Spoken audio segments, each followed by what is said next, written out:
crystal lattices and unit cell. Now let us move into the details of the crystalline solids and let us try to understand what exactly the crystalline solids are and what all the different patterns they have of in which their constituting particles are arranged. But before this, we need to understand the two terms. The first is of crystal lattices and the second is the unit cells. What are crystal lattices? The three-dimensional structure of the crystal is called its crystal lattice. Like this one. The crystal lattice is drawn on a two-dimensional plane with the help of the dots and lines. Like this one I have drawn. In this you can see there are 9 particles in each layer, total of 27 particles, and they are arranged in this type of structure which is called a crystal lattice. So this type of three-dimensional arrangement of the crystals is called crystal lattice. And when it is drawn with the help of these lines, and they are drawn with the help of these dots and the lines. Now, these particles in these are called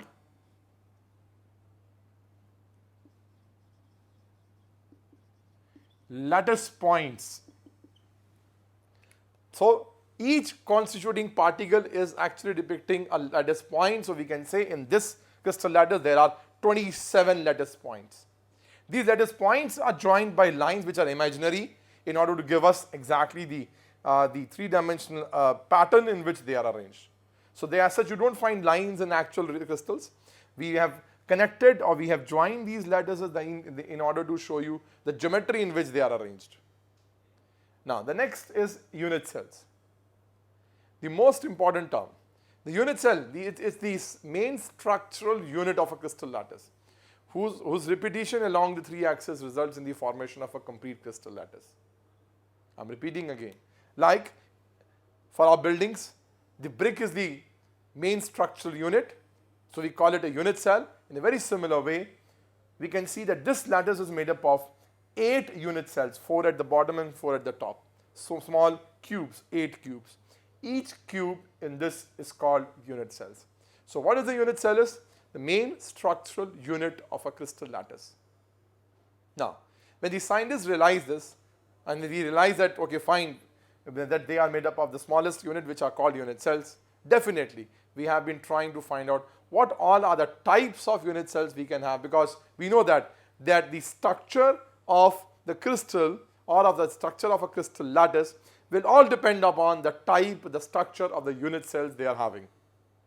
So it is much more easier to first understand the structures and the types of unit cells so that we can understand what all the different types of crystal lattices we have. Now, unit cells are classified into 2 major categories, and it is on the basis, the 2 major categories are, first one, let us see, on the basis of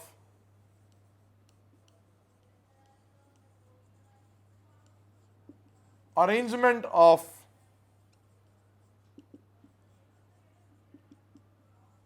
constituting particles.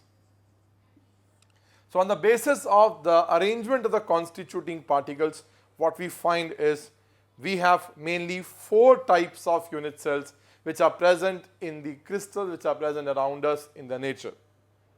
Now, the first type on the basis of this, they are of 4 types. The first type is called primitive unit cell. The first type is called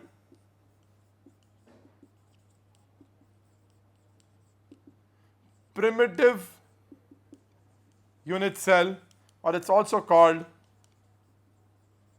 simple unit cell. In short, we call it SCC. It's the unit cell in which particles are only present at the corners of a regular cuboid. It's almost as like this. So particles are present only at the cuboid, at the corners of these cuboids. Such type of unit cell are called primitive unit cells or simple unit cells. Now, the most important thing which we have to take out from this information is called Z. Z is the number of particles per unit cell. Number of particles per unit cell, net. Now, in the first, when we see this type of unit cell in the first stage, we can say, okay, oh fine, there are 8 particles in this, but it's not 8. Actually, each particle of this unit cell is shared between its other neighboring 7 unit cells. The 3 in the same plane, other 3, and 4 at the top. So, how much portion of this unit cell is there in this? Actually, this particles only, we can say 1/8 portion lies in this one unit cell. So, what we do is, we do 1/8 of the NC. NC means number of particles at the corners. So, it comes out to be 1/8 of the 8 because there are 8 such particles. So, net number of particles are only 1. So, the Z number of particles per unit cell in case of SCC are 1. The second type of category of unit cells are of centered unit cells. These are the unit cells in which particles will be present at the center of one or the other places. Now, they are of 3 types. The first one is called body-centered unit cell. We call it BCC. It's the unit cell in which particles are present at the regular corner of a cuboid like this, because definitely particles has to be on the corner, then only they will be having a cuboidal shape.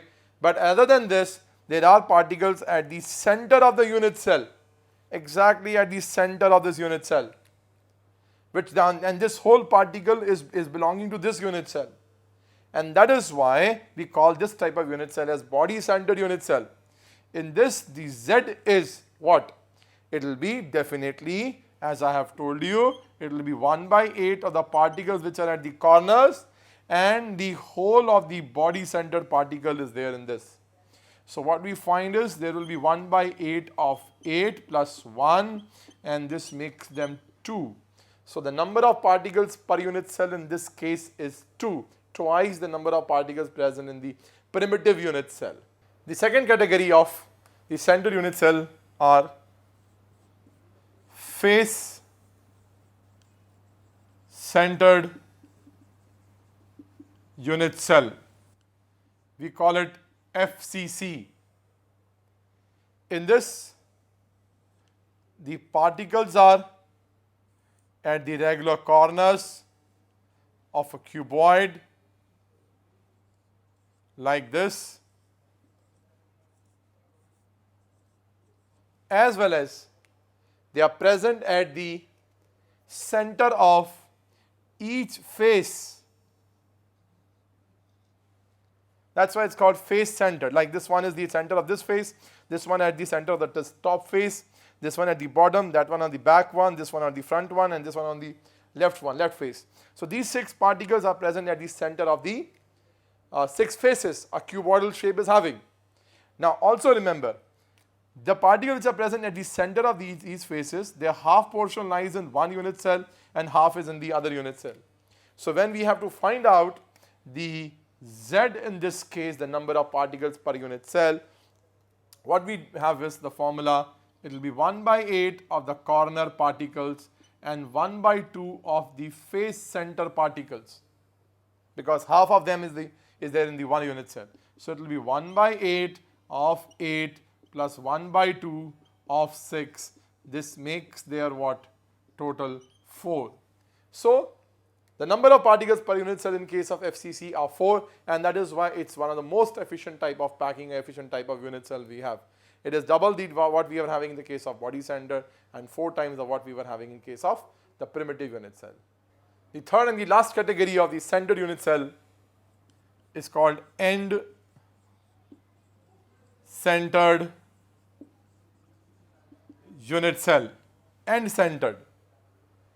It is the unit cell in which particles are present at the regular corners of a cuboidal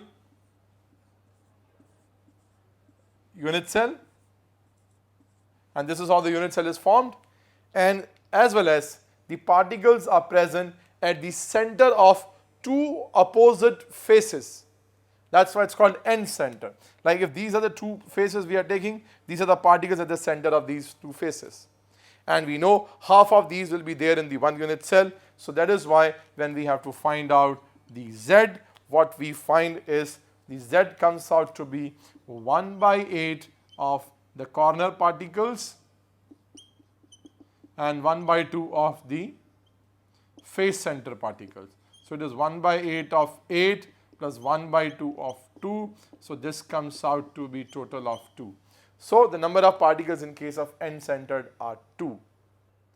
The second classification of the unit cells is on the basis of their dimensions. So on the basis of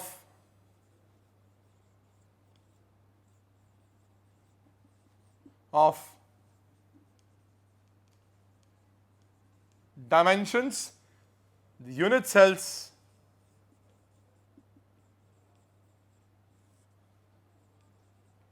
are of 7 types. They are of 7 types, remember. But first, we have to define what all are the parameters on the basis of which we are actually deciding their dimensions. Like suppose this is the unit cell we have.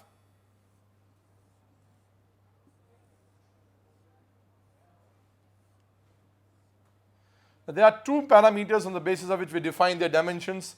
One are called edges, and we define edges as, we call length as A, breadth as B, and height as C.